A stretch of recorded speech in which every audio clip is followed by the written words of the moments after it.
Hey guys, so today what happened is, I think if you watched some of my earlier videos, then you have saw that I realized that I was really bad at scripting and editing.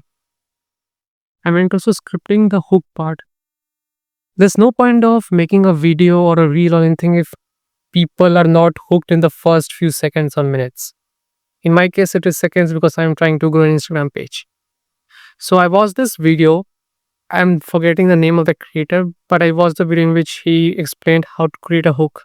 It was basically a hook masterclass. Like that, it was basically the that type of video.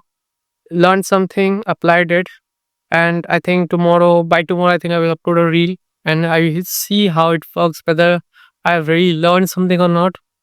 And if not, then I guess I'll just go back to the video and see what I missed. And yeah, and maybe I try a different type of, like a bit, maybe in terms of editing, I'll try to do something bit different. And yeah, that's it. That's just what happened today.